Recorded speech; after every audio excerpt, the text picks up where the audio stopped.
Harmageddon frá klukkan 7 til 10 alla virka daga á X-inu 977. Hello, AJ, or should I call you Jesus Christ? Is that okay? You can call me anything you want. Most people call me AJ because they're not comfortable with calling me Jesus. Okay, but you have stated that you are in fact Jesus reincarnated.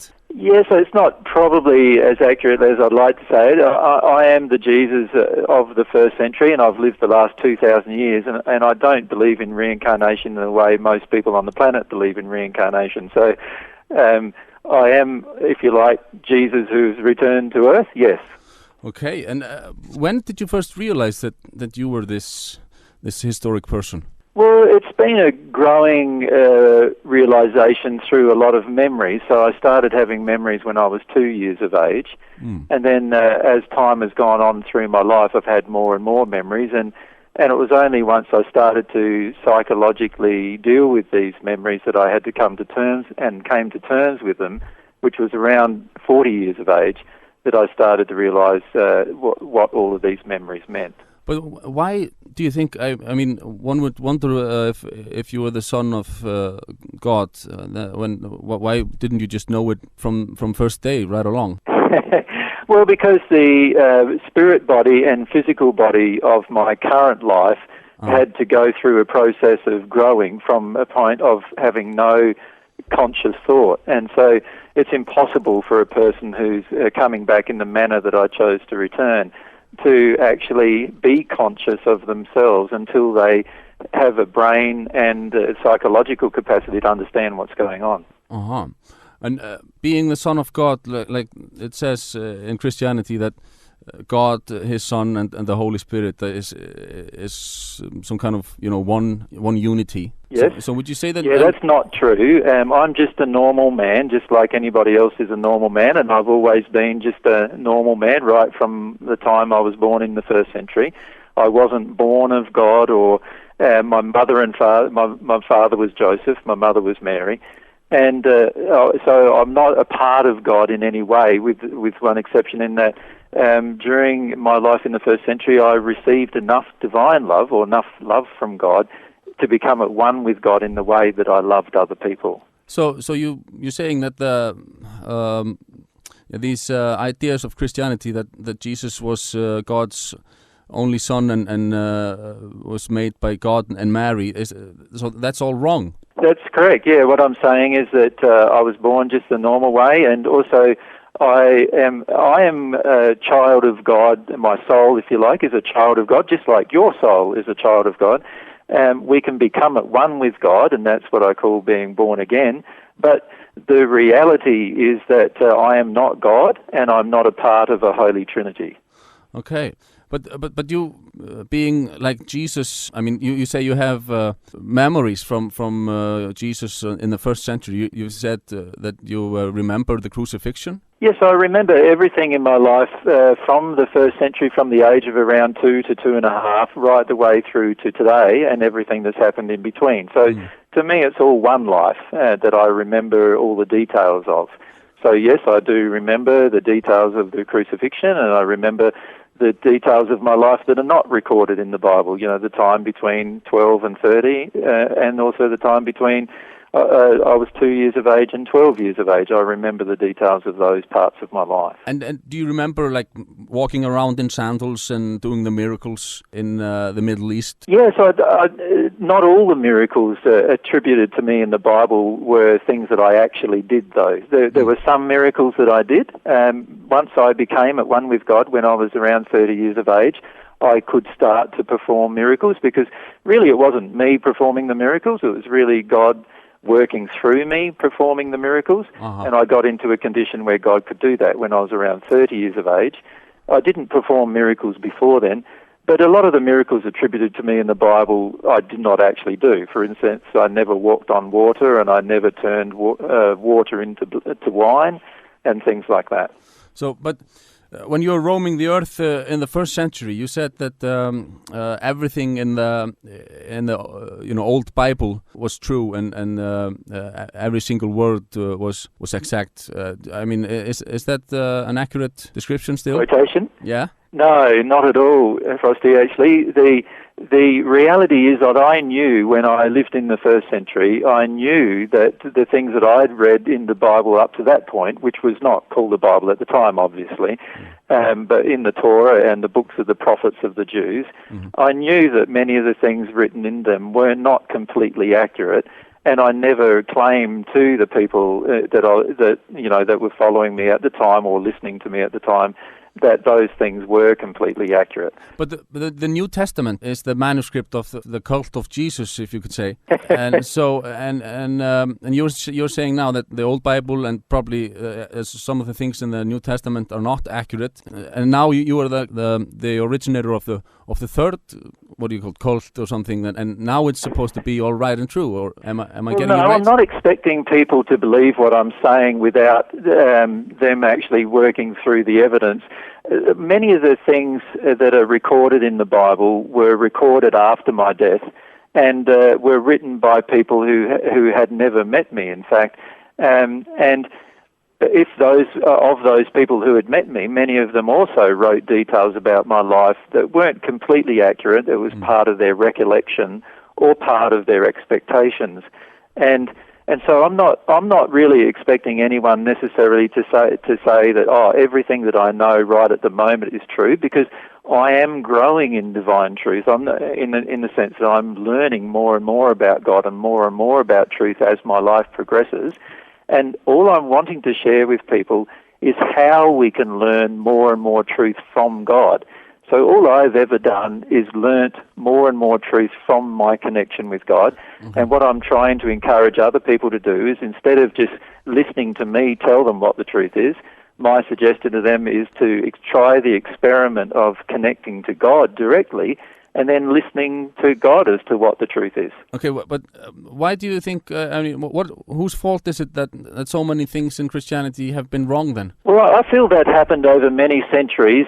Usually what happens with any form of religious movement that occurs is that people want power over it. And so as a result of the desires of different people after my death to take power over other people, they started to manipulate and control what I meant, or what they believed or I meant, in order to manipulate and control people. So by the time of the 3rd century, which was the time of Emperor Constantine, they had formulated quite strong opinions as to what I should have meant with regard to what I said, or even put words into my mouth in an effort to control and manipulate the masses. But why hasn't God then interfered when he sees all those things done in the name of Christianity, which are false and have caused lots of harm to people in those 2,000 years? Well, I understand the question, well, God never interferes with man's will. What God is waiting for is for all of us, all of us who live on the planet, to exercise our will in harmony with love. But God gave us this gift of free will, and God is never going to take away that gift, even if we used our will in a negative direction. But since you have recollection from your previous life as Jesus in the 1st century, and historians estimate that the total number of people executed in the name of Jesus is as high as 15 million, mostly Jews, witches, and pagans. How do you personally feel about people doing this in your name? It's much higher than that historically, because we have to include all of the executions through the Crusades. We would have to include also all of the executions that occurred to the Muslims through the Crusades in the Dark Ages. We'd have to look at the Spanish Inquisition and what happened during that time. And if you add up all the people that have died in the hands of Christianity during that period, it's an immense number of people. Yeah, and how do you feel personally for being responsible for at least 3 times as many deaths as Hitler? Well, I don't feel personally responsible for it, because if people followed my teachings, none of it would have occurred.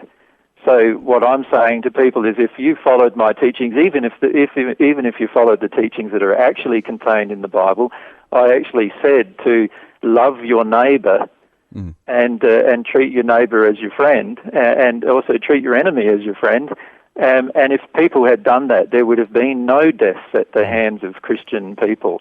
So the fact that Christian people have acted in a manner that's out of harmony with love is a proof that they are actually not following my teaching. But you said also that it would be difficult or even impossible for a rich man to get in the kingdom of heaven. Why did you say that? And why do so many rich people believe in Jesus? And why is the goal of nearly every single Christian to become rich? And the TV evangelists always want your money? As I've said before, many of the things attributed to me in the Bible are not exactly what I said, and I certainly did not say it would be impossible for a rich man to enter the kingdom of the heavens, because I actually knew many rich men who who had a desire to have a relationship with God. So the reality is, though, that for many people, their loves determine, and if their loves are greater than their love of God, that will greatly determine their future in the spirit world and on earth. And I was trying to point out to people at the time that if we love something more than we love God, then in the end that will cause us to compromise with our love of our neighbour and also with our relationship with God. Okay. Another question I've been waiting to ask you, what about cancer and AIDS and diseases like that? Did God create those things? No, well, in giving us free will, God allows us to make our own creations. And things like cancer and other diseases are, in fact, the direct result of our personal creations that are based around how we actually operate with regard to our emotional condition. And if people understood clearly how the human soul functions and how denial of the soul's emotions creates disease, then we could actually be on earth completely free of disease. But cancer and stuff like this is due to some microorganisms that the humans don't really have control over. Well, actually, we at our soul level, we do have control over them, and I feel this is one of the main problems with many of us today. We, under normal circumstances, scientists actually know for certain that our own body contains many millions of or billions of organisms that could potentially kill us, and yet those organisms only come into action under certain conditions. What the problem is that most scientists and medical professionals don't understand the full conditions under which these particular things operate. And what I'm suggesting to people is that the conditions revolve very much around the condition of love that exists within the soul of the individual, because once a person is completely perfected in love, has received God's love to the point of at-one-ment with God, there is no longer any potential for any disease. I mean, you speak of God's love. What about the children that die in millions every year in Africa from hunger and diseases? Where's the love in that from God? Well, the reality is there's no love from the humans in that. If we allow our own children to die without taking any action, and this is either individually or collectively, then this is an indication of how little love we have for other people on the planet. But all people are God's children, and why does God let his children die then? Well, God is trying to attempt to show us through the gift of free will that we have total control over what happens. And I would argue that if a person can allow children to die on the planet without taking any action, then it's highly unlikely that they can show love to any other individual. And so the real problem that exists on the planet with the lack of love that's on the planet is the result of how we all collectively are using our will. If we used our will in a more positive direction, and this is something that I try to teach people, then every single person around us would benefit from the use of our will in a loving direction. And we also need some feedback when we're using our will in an unloving direction. And these different traumas that occur to people on Earth are the direct result of many of us, and in fact most of us, using our will in unloving directions. Okay, I want to talk to you a little bit about sin and punishment. Sure. In the Bible it says that but whoever blasphemes against the Holy Spirit never has forgiveness, but is guilty of an eternal sin. Is it true that the pedophiles and child killers can be forgiven and get into heaven, but disbelievers can't? Yes, there's a lot of misquotations in the Bible about sin and forgiveness of sin. If I can just clarify a couple of them for you. One is that, firstly, when I was speaking of the sin against the Holy Spirit, what I was talking about was the rejection of God's love. So when we reject or actively reject God's love, as a result of that, we are never going to receive God's love. So, in other words, I was trying to illustrate the use of free will in that regard. Yeah. With regard to the other part of the question, with regard to the sin of pedophiles and murderers and so forth, the reality is that every single person's sin, no matter what sin they commit, can be forgiven. And in fact, as long as they are repentant for such actions, they will feel the results of the forgiveness. The forgiveness comes from God automatically, but we don't feel the results of the forgiveness unless we are repentant for our actions. So, what awaits those who reject God's love?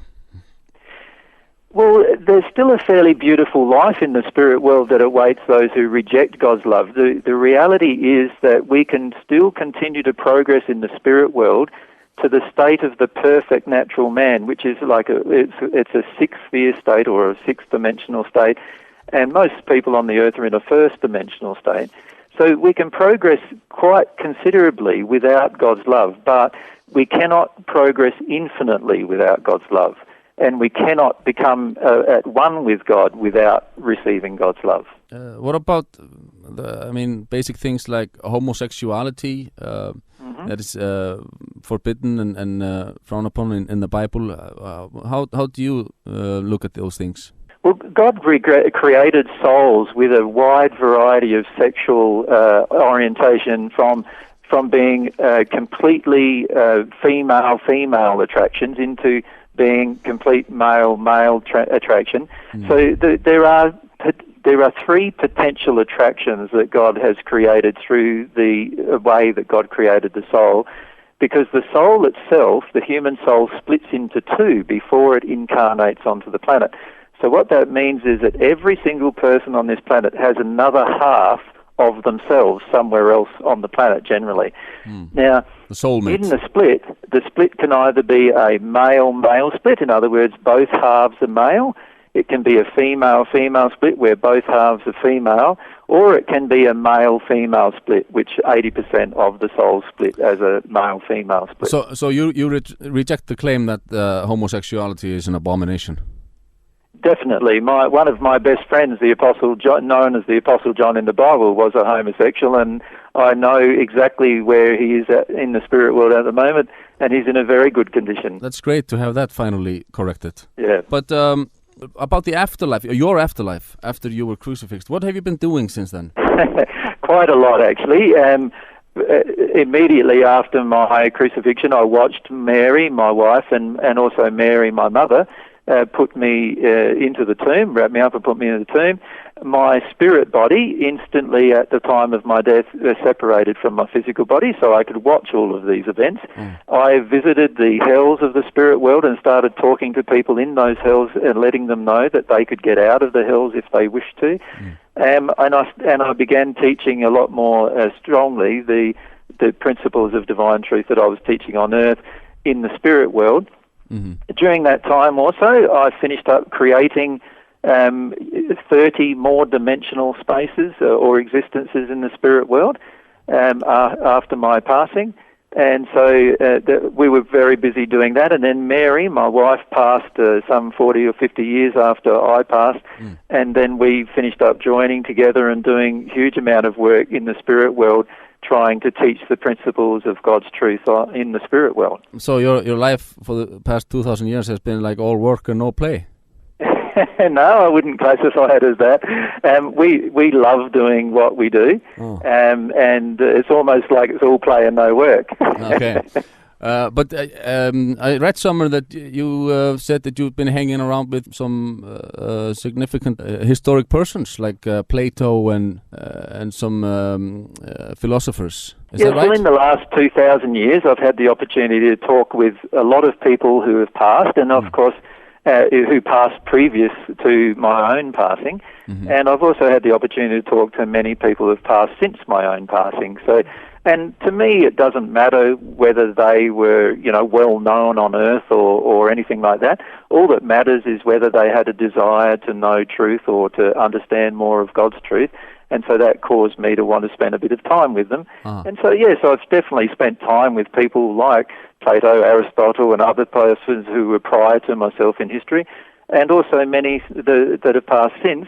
However, to me, they have the same value as any other person, many of whom are completely unknown on earth. What about Buddha? Have you met him? Met Buddha? Yeah. I have met Buddha, yes, Yeah. on quite a number of occasions and spoken to him on quite a number of occasions. You seem to have taken a lot from him. When you came to Earth in the first century, a lot of your preachings were taken directly from him, wasn't it? No, all of my teachings in the first century and since have all been taken from my relationship with God and what I've learnt through that relationship. I never spoke to Buddha before my passing into the spirit world, and I never learnt anything from Buddha until after my passing into the spirit world. So all of my teachings, even now and since, have all come from the information that I've gathered through my relationship with God.